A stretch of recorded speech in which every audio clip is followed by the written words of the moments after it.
انسان کو اللہ نے کیونکہ اپنے لیے بنایا ہے، جب یہ اللہ کا ہوتا نہیں تو پھر یہ پریشان ہو جاتا ہے، چاہے مسلمان ہو غیر مسلم ہو کوئی بھی. ہاں، کیونکہ اللہ رب العزت نے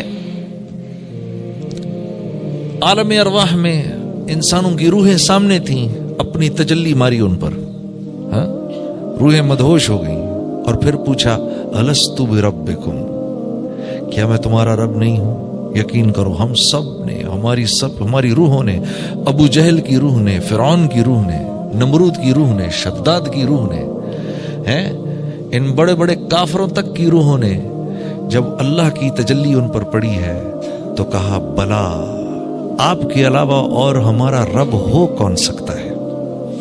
رب کس کو کہتے ہیں؟ رب کس کو کہتے ہیں؟ مفتی تقی عثمانی صاحب کا وہ کلام میں کبھی کبھار پڑھتا ہوں. محبت کیا ہے؟ دل کا درد سے معمور ہو جانا. محبت کیا ہے؟ دل کا درد سے معمور ہو جانا، متائے جاں کسی کو سونپ کر مجبور ہو جانا. ہاں، اپنی خوشی نہ خوشی کسی کو سونپ کر مجبور ہو گئے. بیٹا میں جانتا ہوں یہ تیری پسند کی چیز ہے، بیٹا میں جانتا ہوں بڑے عرصے سے تو مانگ رہا ہے، لیکن میں کیا کروں، اللہ اور اس کے رسول کا حکم نہیں، بیٹا میں نہیں دے سکتا تجھے، ہاں مجبور ہوں میں. اپنا بھی دل چاہ رہا ہے، اکلوتا بیٹا ہے، اکلوتا بچہ ہے، رو رہا ہے، آنکھوں میں آنسو ہیں، مجھے چاہیے مجھے چاہیے، لیکن نہیں بیٹا نہیں بیٹا، تیرے آنسو برداشت کر سکتا ہوں، ہاں تو کیا تیرے جیسے 100 ہوں آنسو برداشت کر سکتا ہوں، لیکن اللہ کا حکم نہیں توڑ سکتا، بیٹا میں مجبور ہوں. ہاں، تو متائے جاں یہ محبت کی نشانی ہے، متائے جاں کسی کو سونپ کر مجبور ہو جانا. ہاں، جب ہم کہتے ہیں نا رب ہے اللہ میرا رب ہے، تو پھر کیا ہے؟ اللہ من چاہی نہیں چلے گی، رب چاہی چلے گی. ہاں، لا الہ الا اللہ کا مفہوم کیا ہے؟ ہاں، من چاہی نہیں چلے گی، رب چاہی چلے گی. جیسے آپ چاہیں گے ویسے کریں گے. یا اللہ میں کچھ نہیں، میرا کچھ نہیں، مجھ سے کچھ نہیں. یا اللہ آپ کا سب کچھ، آپ ہی سے سب کچھ، اور آپ ہی سب کچھ. ہاں جی، تو اس نہج پر اللہ چاہتے ہیں ہم آ جائیں. اس نہج پر یہ کہنے کو معمولی سی بات ہے. پتہ ہے قرآن کی آیت اتر رہی ہے، وَإِن تُبْدُوا مَا فِي أَنفُسِكُمْ، جو کچھ سامنے کر رہے ہو، او تخفوہ، اور جو دلوں کے اندر گزر رہی ہے، یحاسبکم بہ اللہ، اللہ تم سے دونوں چیزوں کا مواخذہ کرے گا. اللہ تم سے دونوں کا مواخذہ کرے گا. اب دل پر تو اپنا کنٹرول نہیں ہے، دل میں پتہ نہیں کیا کیا ہے. تو صحابہ کرام جو کہ اطاعت کا مجسمہ تھے، وہ تو ہر وقت اس حال میں رہتے تھے، ایک حال میں رہتے تھے. وہ ہاں اللہ کے نبی کی صحبت کا اثر ایسا تھا، وہ ایک حال میں رہتے تھے، اس انتظار میں رہتے تھے کہ کوئی اللہ کا حکم آئے جس پر کہ ہم مر مٹیں. وہ اس حال میں رہتے تھے، ہاں کوئی تو اللہ کا حکم آئے میری جان استعمال ہو جائے، ہاں کسی طریقے سے. وہ اللہ کے نبی کی صحبت کا یہ اثر تھا ان کے اوپر. اس لیے اللہ کے نبی یہ فرمایا کرتے تھے، میرا تم لوگوں میں آنا، میرا تم لوگوں میں آنا اور تم لوگوں میں رہنا بھی رحمت ہے، اور میرا تم لوگوں میں سے چلے جانا بھی رحمت ہے. ہاں، کیونکہ دیکھو نا، اگر سورج ہر وقت چمکتا رہے، ہر وقت چمکتا رہے سورج، اور رات ہی نہ ہو تو پھر ایک وقت آئے گا سارے درخت جل جائیں گے. ایسا ہی ہوگا نا. ہاں، صحابہ پر اب وہ حال آنے والا تھا اللہ کے نبی صلی اللہ علیہ وسلم کی صحبت کی وجہ سے کہ اب وہ اپنے دنیا کی اتنی بے رغبتی آ گئی تھی کہ کپڑے پھاڑ کے جنگلوں میں نکلنے والے تھے. تو یہ بھی مقصود نہیں ہے. ہاں، مقصود تو دنیا میں رہنا ہے نا.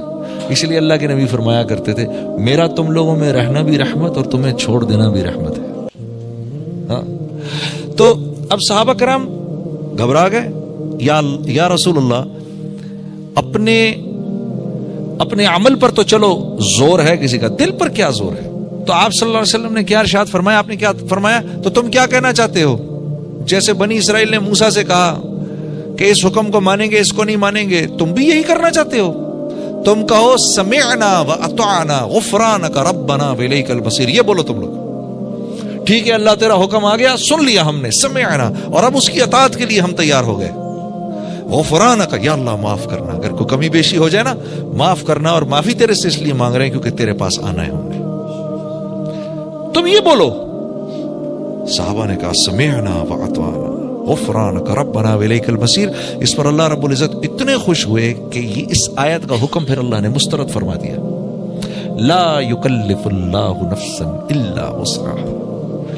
نہیں ہم تو بس دیکھ ہی رہے تھے تم لوگوں میں کتنی محبت ہے، ہم کسی جان سے ایسا عمل نہیں مانگتے جو اس کے بس سے باہر کی بات ہو۔ اللہ تو اللہ ہے، صحابہ کرام کیسے ہی کیوں نہ ہو، بہرحال اللہ تو اللہ ہے۔ ہمارے لیے مثال ہے، ہمارے یہ بات ایک مثال ہے کہ ہم تو عام حکموں کو سن کر ہم کہتے ہیں یہ کیسے کریں گے۔ صحابہ نے تو جو ناممکن احکامات تھے ان کے بارے میں بھی کہا سمعنا و اطعنا، یا اللہ ہوتا تو نہیں لگ رہا لیکن کیونکہ آپ کا حکم ہے کریں گے۔ اور یہاں ایک بات اور عرض کر دوں، اللہ کے نبی صلی اللہ علیہ وسلم کے ارشاد کے مطابق ایک صحابی آئے، یا رسول اللہ میرے دل میں کبھی کبھار ایسے خیالات آتے ہیں کہ دل کرتا ہے کہ جل کے کوئلہ ہو جاؤں، تو آپ نے فرمایا دل کے خیالات پر اللہ نے اپنا حکم مسترد کر دیا ہے، کچھ بھی سوچتے رہو کوئی فرق نہیں پڑتا۔ کتنی آسانی ہے ہمارے لیے، کتنی آسانی ہے۔ اور اللہ کا خوش ہونا دیکھو پھر کیا ہمارے لیے فرمایا، چلو یہ مانگو میرے سے، ربنا ولا تحملنا ما لا طاقت لنا به، ربنا ولا تحملنا ما لا طاقت لنا به واعف عنا واغفر لنا وارحمنا لنكونن من الخاسرین۔ اب مانگو میرے سے کیونکہ تم مان گئے، کیا اللہ کا نظام ہے، کیونکہ تم مان گئے، میری منشا پر آ گئے، جو میری منشا تھی اس پر آ گئے، باوجود اس کے کہ عمل نہیں کیا، تمہارے دل کی نیت سے ہی ہم اتنے خوش ہوئے، اب تمہیں دینے کا ارادہ ہے، اب مانگو یہ مانگو یہ مانگو یہ مانگو یہ مانگو، سب دے دیں گے۔ تو آئے ہم یہاں پر اللہ کی منشا پر مر مٹنے کے لیے، نہ جان دینا مقصود نہ جان بچانا مقصود، اللہ کے حکم پر آنا مقصود۔ یہ ذہن بن گیا نا میرے دوستو، جس دن یہ ذہن بن گیا آپ کے اٹھے ہوئے ہاتھوں پر فرشتے آمین کہیں گے انشاءاللہ۔ یہ مزاج بنانا ہے، کیا اللہ کا حکم ہے۔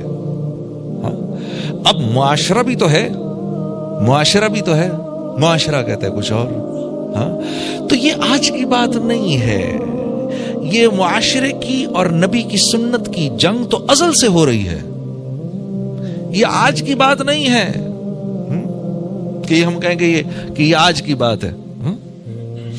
قال الذین کفروا للذین آمنوا لو كان خيرا ما سبقونا إليه وإذ لم يهتدوا به فسيقولون هذا إفك قديم۔ واللہ یقین کرو 100% جو بات آج ہم کہتے ہیں افکن قدیم، 1400 سال پہلے اللہ فرما رہے ہیں یہ کفار یہی بات کہہ رہے ہیں ایمان والوں۔ بھئی یہ اگر باتیں عمل میں آ سکتی جو یہ باتیں کہہ رہے ہیں مولانا، ایگزیکٹ، میں تو قرآن کی آیت آپ کو ایگزیکٹ بتا رہا ہوں، ایگزیکٹ یہی بات 1400 سال پہلے اللہ پاک نے اتاری۔ یہ جو کہہ رہے ہیں کہ بھئی مولانا کہہ رہے ہیں بھئی یہ کر لو، یہ کفار کہہ رہے ہیں یہ اگر کی جا سکتی ہوتی تو ہم تو پڑھے لکھے ہیں، تم سے پہلے کر لیتے، ہم تو پڑھے لکھے ہیں، یہ ہم تم سے پہلے کر لیتے، تمہیں بتانے کی ضرورت کیا تھی ہمیں۔ اور سنو فَإِذْ لَمْ يَهْتَدُوا بِهِ فَسَيَقُولُونَ هَذَا إِفْكٌ قَدِيمٌ،